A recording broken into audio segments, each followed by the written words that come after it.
6 months ago, I woke up and it was almost like the check engine light came on.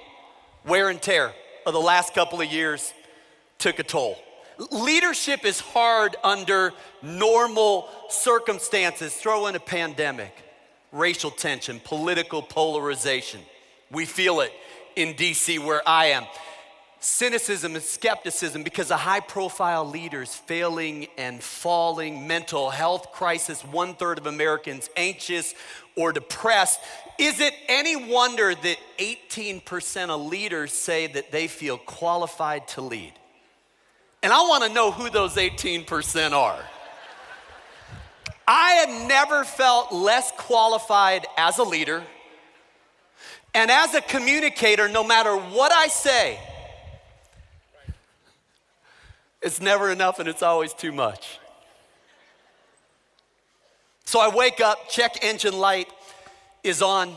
And is it okay if I just get real, get raw real quick?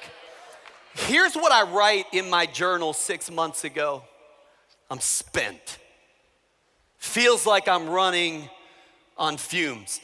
I'm just not bouncing. My head is foggy. My heart is irritated. Lord, help me. Anybody else check engine light last couple of years?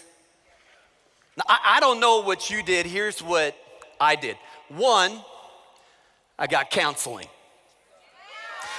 I don't know anybody who doesn't need counseling. Some of us need more than others. And what I discovered through that counseling is that there were some seeds of bitterness. There were some unforgiveness. There were some offenses I had taken, some grudges I was holding, and I didn't realize it, but it was affecting my leadership. Because whatever you don't confess, you repress, and whatever you repress will eventually depress, and you will project that pain as a leader. 2, double down on my gratitude journal. You don't see the world as it is, you see the world as you are. If you're looking for something to complain about, you will always find it. If you are looking for something to be grateful for, you will always. Your focus determines your reality.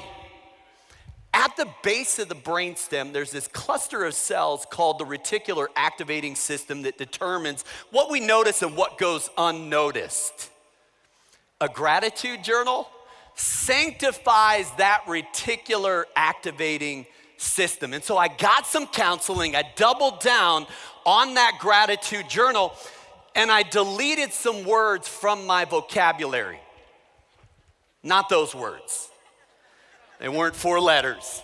What I realized is that I was using negative words to talk about life and leadership way too much. And it was reinforcing this negative narrative.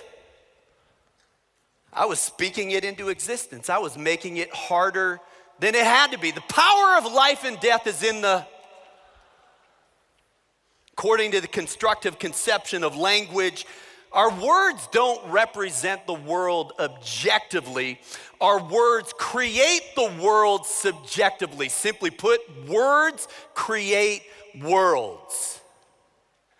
It's a fancy phrase in psychology, cognitive reappraisal. It's telling yourself a different story. If you want to change your life, you have to change your story. And sometimes it's as simple as deleting a few words from your vocabulary. Can I remind us today, newsflash, we don't have to do this. We get to do this.